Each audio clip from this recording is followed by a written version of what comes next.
Welcome to my diary. Ngayon po pala gagawa ako ng cassava cake. Itong cassava na to is galing pa to sa Pinas. Pinadala sa akin ng mama ko. Pinatuyo niya muna tapos pinadala niya sa akin. Gagawa ako ng cassava cake kasi bala ko nga magbisita doon sa mama ng boyfriend ko. Sabi kasi daw nila hindi pa daw sila nakakain ng cassava cake. Kaya yun, chance ko na para ipatikim sa kanila. Nag-preheat muna nga pala ako dyan ng oven para mamaya dire-diretso na lang. Mabilis lang naman mag-preheat at mabilis lang naman to gawin. Yung mga ingredients na pala ito, nabili ko lang to sa Gyumusupa. Sa Gyumusupa kasi medyo mura lang yung mga ingredients. Sinimulan ka na po palang mag-mix ng mga ingredients. Start natin sa cassava. Dahil ngayon cassava natin is dry, dinagdagan ko nga pala yung ingredients ng liquid like yung coconut cream tsaka yung gatas. 1 cup of coconut cream, medyo dagdagan nyo ng konti, siguro lagyan nyo ng mga 1/4 para lang doon sa ating cassava na dry. Mas better kung haluin nyo talaga yung coconut cream natin kasi medyo buo-buo pa po yan siya. Kung nakikita nyo medyo buo-buo pa po yan siya, kaya mas better na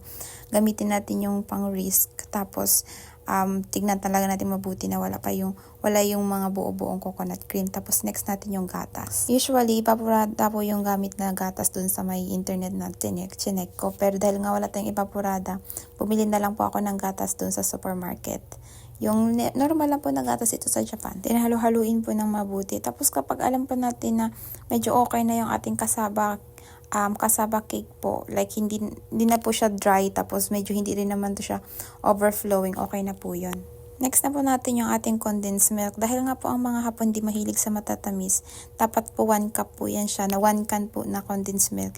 Ginawa ko lang po na 3/4, iwan po ako ng konti dahil nga, yan, tulad nga ng sinabi ko, hindi po sila mahilig sa matatamis. Dahil nga wala akong pambukas ng can, hala, sige, gambatte. Then pour it. Hala, sige, ang diabetes natin, yari na naman tayo dito sa, medical. Haluin naman buti hanggat sa wala na yung coconut cream. Kasi kapag yung coconut cream is buo-buo pa din, mahirap siyang, pag niluto nyo siya, buo-buo din yung gata. 2 tablespoon of melted butter. Like melted butter po ha, hindi po siya yung galing pa sa rep. Mas better na patunawin muna po natin yung bottled water.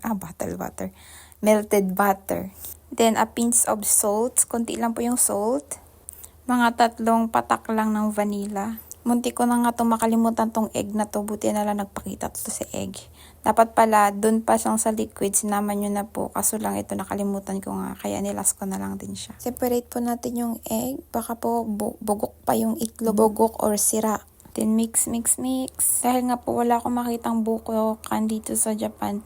May nakita naman akong coconut chips. Kaya yan na lang po nilagay ko as a topping. Nakadepende pa rin po sa inyo kung ano yung gusto nyo, kung may toppings or wala. Pero sa akin kasi gusto ko na may toppings, kaya nilagyan ko na rin po siya. Pag natapos na po, ilalagay na po natin siya sa pan. Pero dahil nga wala tayong paper, yung paper na nilalagay sa pan, nilagyan ko po siya ng abura like melted butter or olive oil para po hindi lang po magdikit ang ating cassava cake sa ating pan. Siyempre, kailangan nating i-remove ang ating excess air dyan sa ating pan. Kaya dapat pukpukin natin like that po para po matanggal yung excess air. I-bake ko po ito ng mga kalahating oras. Sana magiging okay yung resulta kasi first time ko pong mag-bake ng cassava cake. Siyempre, i-check kasi mamaya baka masunog. After half hour, tada!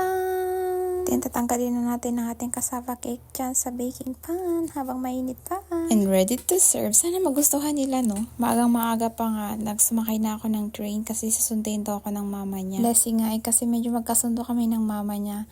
Kaso lang, minsan, dahil nga hindi pa ako ganun kagaling mag-Japanese, kaya napuputol yung conversation namin. Oo nga pala, autumn nga pala dito sa Japan. So kapag autumn dito, ito yung mga makikita niyo, yung iba't ibang kulay ng mga dahon.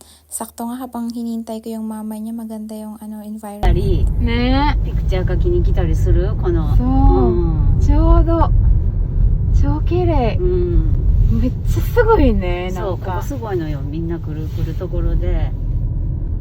でも風が強いからね。そうで、ここのストリートの名前が、三色街道っていうのはThree Color Street っていう名前。だからやっぱグリーン、イエロー、イエロー、like yeah。すごいね、みんな。超綺麗わ。ここすごい綺麗。ね。It's like a heaven. ね。ここ歩いたことはあるでしょ？あるある。図書館行った時ね。そう。なんかさ、もう来たな。Arigato. Sinamahan ko na nga din yung ate niya pumunta doon sa hospital kasi papacheck up yung kanyang anak. Ang cute talaga ng baby na to. Ay, naku, ang sarap-sarap sila ng pisngi. Wala sa pakiramdam kasi na-experience ko yung mga ganitong bagay. Ang hirap pala, magkaroon ng baby, lalo pa mag-isa ka. Tapos Christmas na din pala dito sa... Tumaling na din pala kami sa bahay nila. Tapos papatiyip ko na sa kanila yung ginawa kong cassava cake. Tinatawag namin itong tea time, mga alas 3 hanggang alas 4. Kumbaga sa atin merienda time na. Ginawa na din pala ako ng papa niya ng yogurt kasi nagumagawa sila ng yogurt dito, gawa yung machine. Ang sarap. Sabi ko nga, soro-soro, uwi na ako. Tapos sabi ng papa niya, ihatid niya daw ako sa may station. Sabi ko, hindi na kasi gusto kong maglakad. Gusto kong lakarin yung dinaanan namin ng mama niya. Like ito, yung road na to. Gusto kong lakarin. Ang feel kasi parang nakaka-fresh. Sabi pa nga ng pamilya niya, yung ibang mga tao daw dito is galing pa sa ibang lugar. Pumupunta lang dito sila para magpa-picture. Ang ganda kasi napaka-convenient, malapit lang sa station. Iniisip ko nga nilulutuin ko para sa aming dinner. Kaso lang hindi na ako nakapag-video kasi sobrang pagod na po. This is the dinner time. Good night po. Salamat!